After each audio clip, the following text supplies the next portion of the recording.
جب آپ صلی اللہ علیہ وآلہ وسلم نے مدینے کی طرف ہجرت کی تو آپ اللہ کے دین کو پورے عرب میں پھیلانے لگے اور اللہ کے کرم سے دن بدن رسول اللہ صلی اللہ علیہ وآلہ وسلم کا اخلاق دیکھ کر لوگ مسلمان ہونے لگے۔ لیکن عرب میں کچھ علاقے ایسے تھے جہاں مسلمانوں پہ ظلم ابھی تک قائم تھا، اور ان علاقوں میں سے خیبر ایک ایسا قلعہ تھا جس میں مشرک کفار فخر کیا کرتے تھے۔ اللہ کے رسول نے خیبر والوں کی اصلاح کے لیے مدینے والوں کو کہا کہ چلو مل کے خیبر والوں کی اصلاح کرتے ہیں۔ اس وقت لوگ یہ سمجھتے تھے کہ ہمیشہ رسول اللہ ہر جگہ علی کو بھیجتے ہیں، اگر ہمیں بھی موقع ملے تو ہم بھی اپنی بہادری دکھائیں، ہم بھی اپنی طاقت سے دنیا کو حیران کر دیں گے۔ تبھی اللہ کے رسول نے فرمایا کہ اللہ کی مرضی ہے کہ خیبر کی طرف علی کے بغیر جایا جائے۔ لوگ حیران ہونے لگے کہ خیبر کا اتنا بڑا قلعہ اور وہاں مرہب جو ہزاروں لوگوں سے لڑتا ہے، جس کی بہادری کے قصے پورے حجاز میں عام ہے، وہاں علی کے بغیر کیسے جائیں؟ اللہ کے رسول نے فرمایا ہر وہ شخص جو اپنے آپ کو بہادر سمجھتا ہے وہ آئے اور یہ سوچ لے کہ کسی کو مال غنیمت نہیں ملے گا۔ اللہ کے رسول 1565 اصحاب کے ساتھ خیبر کی طرف روانہ ہوئے، جن میں 200 سوار اور باقی سب پیدل تھے۔ خیبر مدینے سے 171 کلومیٹر دور شمال میں واقع ہے۔ آپ تقریباً نصف راستہ طے کرنے کے بعد اس راستے سے آئے جو شام سے ہوتے ہوئے خیبر کی طرف آتا ہے۔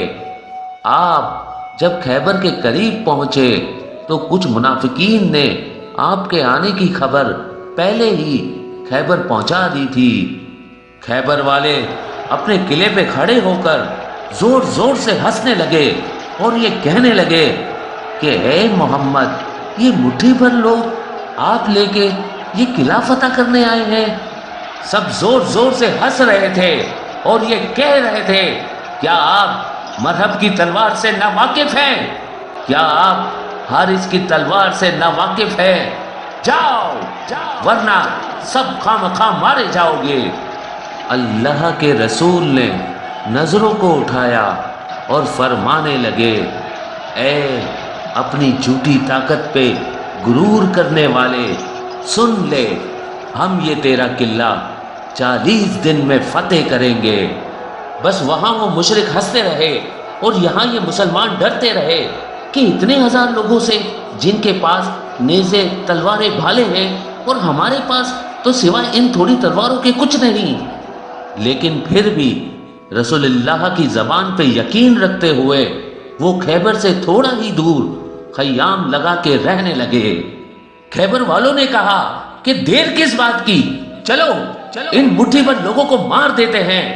مرہب نے کہا ٹھہرو، ان کا نبی کہتا ہے کہ 40 دن میں یہ ہمارا قلعہ فتح کرے گا، دیکھتے ہیں کہ 40 دن میں کیا ہوتا ہے۔ جب 40 دن کے بعد یہ قلعہ فتح نہیں ہوگا تو ہم کہیں گے کہ ان کا نبی بھی جھوٹا، ان کا دین بھی جھوٹا۔ روز مختلف اصحاب علم اٹھا کے جاتے تھے اور جیسے ہی قلعے کے قریب پہنچتے تھے تو سپاہی کہتے تھے ٹھہرو مرہب آتا ہے، تو وہ بھاگ چلے جاتے تھے اور وہ مشرک مسلمانوں پہ ہنستے رہتے تھے۔ یہاں تک کہ 39 دن گزر گئے اور مسلمانوں کے پاس جو جو چیزیں کھانے کی تھی وہ سب ختم ہو چکی۔ مسلمان بھوک سے تڑپ رہے تھے اور بار بار اللہ کے رسول سے کہہ رہے تھے یا رسول اللہ، یہ قلعہ فتح کرنا ناممکن ہے کیونکہ ان کے پاس مرہب ہے جس سے کوئی جیت نہیں سکتا۔ اللہ کے رسول نے فرمایا کل 40واں دن ہے اور کل میں علم اس کو دوں گا جو کرار ہوگا، غیر فرار ہوگا اور اس کے ہاتھوں میں اللہ کی طاقت ہوگی اور وہ یہ قلعہ فتح کرے گا اور مرحب کو 2 ٹکڑوں میں تقسیم کر دے گا۔ رات ہوئی، اللہ کے رسول مصلی عبادت پہ اللہ کا ذکر کر رہے تھے، اللہ سے مدد مانگ رہے تھے کہ اتنی دیر میں جبریل امین نازل ہوا اور فرمانے لگے کہ اے اللہ کے محبوب، اللہ کا حکم ہے کہ پکارو علی کو جس سے عجائبات ظاہر ہوتے ہیں، تم ان کو ہر مصیبت میں اپنا مددگار پاؤ گے، تمام دکھ اور پریشانیاں دور ہو جائیں گی علی کی مدد سے، علی کی مدد سے، علی کی مدد سے۔ اللہ کے رسول نماز فجر کے بعد اصحاب سے کہنے لگے علی کہاں ہے؟ اصحاب نے کہا یا رسول اللہ، ان کی آنکھوں میں درد ہے اور وہ مدینے میں ہیں۔ اللہ کے محبوب نے کہا مجھے اللہ کی طرف سے یہ خبر ملی ہے کہ ان قریب علی ہمارے ساتھ ہوں گے۔ بس علی کا نام سننا تھا، اصحاب مہکنے لگے اور ان کے چہرے پہ تبسم آشنا ہونے لگا۔ بس سب جھوم ہی رہے تھے کہ اتنی دیر میں امام علی علیہ السلام اللہ کے رسول حضرت محمد مصطفیٰ صلی اللہ علیہ وآلہ وسلم کی خدمت میں حاضر ہو گئے اور فرمانے لگے اے میرے مولا، کیا حکم ہے اپنے اس غلام کے لیے؟ اللہ کے رسول نے مسکرا کے علی کو دیکھا تو ان کی آنکھیں بے انتہا درد میں تھیں۔ آپ نے اپنا لاب دہن علی کی آنکھوں میں ڈالا۔ بس رسول اللہ صلی اللہ علیہ وآلہ وسلم کے لاب دہن کی برکت سے امام علی علیہ السلام کی آنکھوں کو شفا مل چکی۔ اللہ کے رسول نے امام علی سے فرمایا اے علی، یہ علم لو اور جاؤ یہ خیبر کا قلعہ فتح کر کے آؤ۔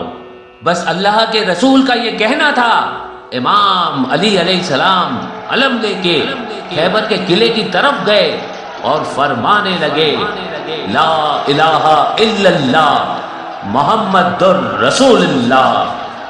وہ مشرک قلعے سے پھر کھڑے ہو کے کہنے لگے کہ اے نوجوان، کیوں اپنی موت کو بلاتا ہے؟ جا جا چلا جا، تجھ سے پہلے بھی بہت سے لوگ آئے تھے اور صرف مرحب کا نام سن کے ہی بھاگ جاتے تھے۔ اتنی دیر میں امام علی علیہ السلام نے وہ لکڑی کا علم جو ساتھ میں پتھر تھا اس میں گاڑ دیا۔ بس مرحب، حارث سب حیرت سے دیکھ رہے تھے کہ یہ لکڑی کا علم پتھر میں کیسے گیا۔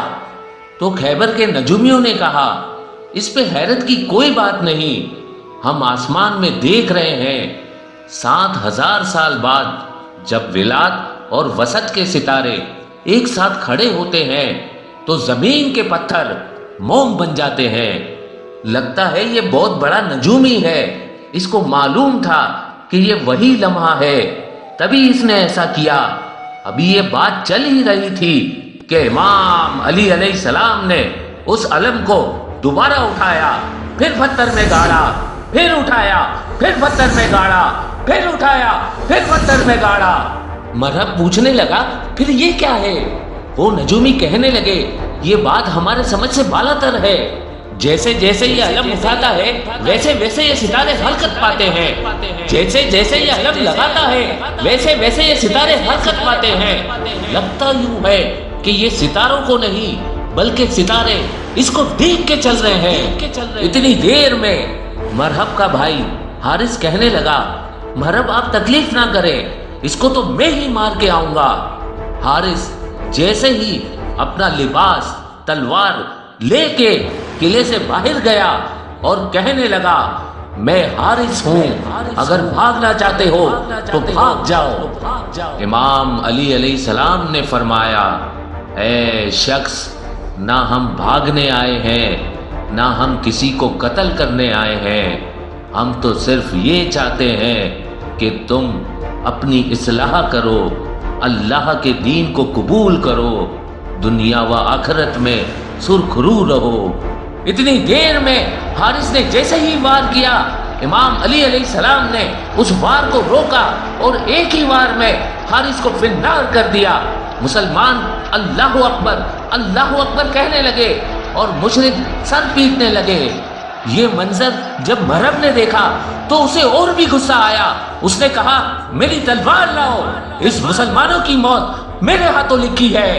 تلوار لے کے خیبر کے قلعے کے باہر آیا اور جھوم جھوم کے کہنے لگا زمین خیبر کو معلوم ہونا چاہیے کہ آج اس کے سینے پہ مرہب آیا ہے، کبھی نہ مرنے والا۔ میری ماں نے میرا نام مرہب رکھا جس سے موت بھی ڈرتی ہے۔ اس بات سے مشرک شور مچانے لگے، خوش ہونے لگے، اور امام علی علیہ السلام نے فرمایا زمین خیبر کو معلوم ہونا چاہیے کہ میری ماں نے میرا نام حیدر رکھا، وہ شیر جو سانپ کو چیر دے۔ یہ سن کے مرہب کچھ سوچنے لگا کہ میری ماں جو ہمارے قلعے کی سب سے بڑی نجومی تھی، اس نے مجھے کہا تھا کہ تجھے جو انسان مارے گا اس کا نام حیدر ہوگا، سب سے لڑنا، لیکن جس کا نام حیدر ہو اس سے نہ لڑنا۔ یہ سوچ ہی رہا تھا کہ قلعے سے آوازیں آنے لگی مرہب اسے مار دو، مرہب اسے مار دو۔ مرہب نے اپنی تلوار کو نیام سے نکالا اور امام علی علیہ السلام نے فرمایا ہم یہاں لڑنے نہیں بلکہ تمہاری اصلاح کرنے کے لیے آئے ہیں۔ مرہب نے کہا ڈرتے ہو؟ اگر مرد ہو تو لڑو، اور وار کرنا شروع کر دیا۔ پہلا وار کیا، امام علی علیہ السلام نے روک دیا۔ دوسرا وار کیا، امام علی علیہ السلام نے روک لیا۔ تیسرا وار کیا، امام علی علیہ السلام نے روک کے پلٹ کے جب وار کیا تو وہ وار مرہب کے سر سے لے کے پاؤں تک آ رکا۔ سارے مشرک دیکھ رہے ہیں کہ وہ وار لگا کہ چوک گیا۔ اتنی دیر میں مرہب کا سیدھا حصہ سیدھی طرف جا گرا اور الٹا حصہ الٹی طرف جا گرا۔ بس مسلمان اللہ اکبر کی صدائیں بلند کرنے لگے اور مشرک رونے لگے، سر پیٹنے لگے۔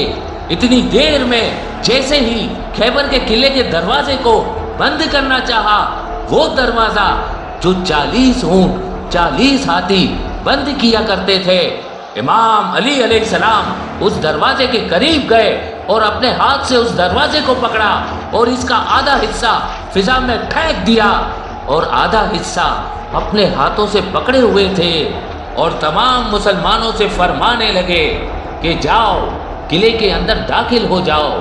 سارے مسلمان قلعے کے اندر داخل ہو گئے۔ 40 50 گھوڑوں سمیت مسلمان جانے لگے۔ امام علی علیہ السلام اس دروازے کو اپنے ہاتھوں سے پکڑ کھڑے تھے کہ اتنی دیر میں جب اللہ کے رسول حضرت محمد مصطفیٰ صلی اللہ علیہ وآلہ وسلم اپنے مبارک گھوڑے کے مبارک قدموں سمیت اکیلے اس دروازے سے جانے لگے تو امام علی علیہ السلام کے ہاتھ کانپنے لگے۔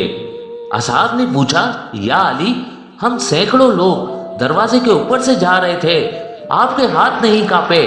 ایک اللہ کا رسول جب دروازے کے اوپر سے گیا تو آپ کے ہاتھ کیوں کانپ رہے ہیں؟ تو امام علی علیہ السلام نے فرمایا کیونکہ امامت کے وزن سے نبوت کا وزن بھاری ہے، اور اس طرح یہ جنگ خیبر بھی مسلمانوں نے فتح کر لی، اور اس جنگ کے فتح کا صحرا بھی علی ابن ابی طالب علیہ السلام کے سر آیا۔ سلام ہو شیروں کے شیر خدا نفس رسول علی ابن ابی طالب پر